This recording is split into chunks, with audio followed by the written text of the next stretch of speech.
Welcome back to my channel Godavari queen. Perfect ice cream ఎలా చేసుకోవాలో చూపిస్తాను, వచ్చేయండి. ముందుగా మనం హ్యాపీ బిస్కెట్స్ని అయితే తీసుకున్నాం. ఈ హ్యాపీ బిస్కెట్స్ని అయితే మనం ఒక గ్రైండ్ చేసుకుని పౌడర్ కింద చేసుకోండి. ఇలా పౌడర్ చేసుకున్న దాన్ని కొద్దిసేపు పక్కన పెట్టుకోండి. నెక్స్ట్ అయితే గ్యాస్ స్టవ్ ఆన్ చేసి ఫ్రెష్ మిల్క్, క్రీమ్ మిల్క్ ఉంటుంది కదా, దాన్ని అయితే యాడ్ చేసుకోండి. క్రీమ్ మిల్క్ వల్ల మనకి ఐస్ క్రీమ్ అనేది పర్ఫెక్ట్గా వస్తుంది. టేస్ట్ కూడా సూపర్ ఉంటుంది క్రీమ్ మిల్క్ వల్ల. మీరు కూడా క్రీమ్ మిల్క్ని యాడ్ చేస్తేనే ఐస్ క్రీమ్ అనేది పర్ఫెక్ట్గా వస్తుంది.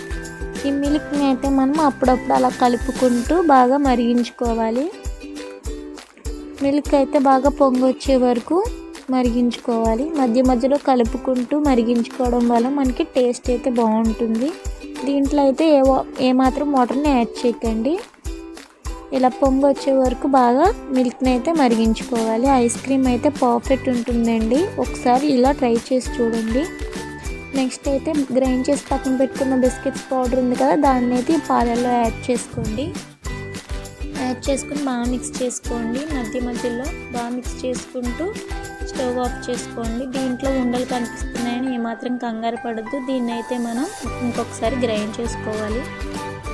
ఇలా బాగా మిక్స్ చేసుకున్న దాన్ని స్టవ్ ఆఫ్ చేసి ఒక 5 minutes లీవ్ చేసేయండి.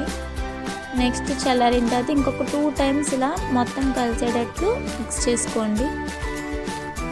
ఇలా మిక్స్ చేసుకున్న దాన్ని ఒక మిక్సీ జార్లోకి అయితే వేసుకుని గ్రైండ్ చేసుకోండి. కోకో పౌడర్, మైదా, వెనిలా ఎసెన్స్ ఇవేమీ లేకపోయినా సరే మనకైతే పర్ఫెక్ట్గా ఐస్ క్రీమ్ అయితే వస్తుంది.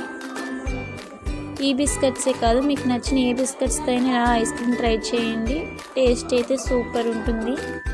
మనకి చాక్లెట్ ఫ్లేవర్ ఎక్కువ కావాలి అంటే బిస్కెట్ ప్యాకెట్స్ని 2 యాడ్ చేసుకోండి. ఇలా గ్రైండ్ చేసుకున్న దాన్ని ఒక ఎయిర్ టైట్ కంటైనర్లోకి అయితే వేసుకుంటున్నాను. మీ దగ్గర సిలికాన్ పేపర్ ఉంటే పైన దాన్ని పెట్టుకోండి, ఇంకా పర్ఫెక్ట్గా వస్తుంది ఐస్ క్రీమ్. ఇలా పక్కన పెట్టుకున్న దాన్ని ఒక దాంట్లోకి వేసుకుంటున్నాను. ఇలా వేసుకుని దీన్ని అయితే ఒక రోజంతా డీప్లో పెట్టండి.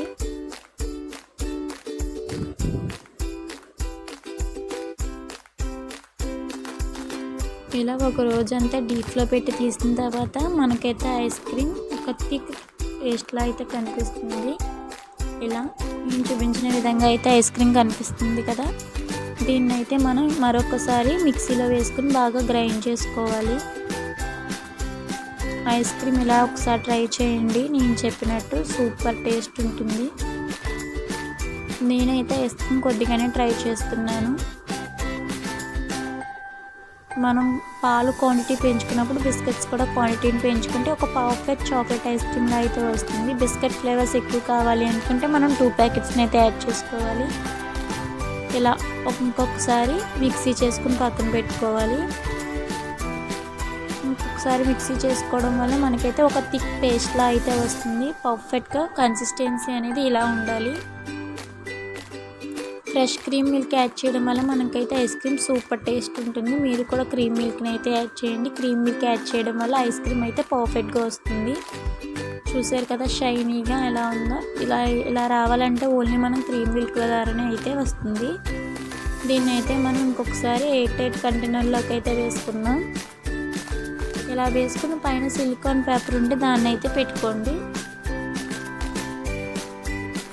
ఇలా వేసుకుని ఒక 5 hours ఫ్రీజర్లో పెడితే మనకైతే పర్ఫెక్ట్గా చాక్లెట్ ఐస్ క్రీమ్ అనేది రెడీ అవుతుంది. ఓన్లీ 2 ingredientsతో ఐస్ క్రీమ్ ఎలా చేసానో చూసారు కదా, మీరు కూడా ఒకసారి ఇలా ట్రై చేయండి. పర్ఫెక్ట్గా సేమ్ షాప్లో కొన్నట్టయితే ఐస్ క్రీమ్ అయితే ఉంటుంది. టేస్ట్ కూడా సూపర్ ఉంటుంది. ఒకసారి చేసుకుంటే మళ్ళీ చేసుకోవాలనిపించే టేస్ట్. ఓన్లీ 2 items, పాలు అలాగే బిస్కెట్స్తో ఒక పర్ఫెక్ట్ ఐస్ క్రీమ్ మనం ఇంట్లోనే చేసుకోవచ్చు. పిల్లలు అయితే సూపర్ టేస్టీగా తింటారు, ఎంజాయ్ చేస్తూ తింటారు. వీడియో నచ్చితే లైక్ చేయండి, షేర్ చేయండి, కామెంట్ చేయండి. Okay, bye guys.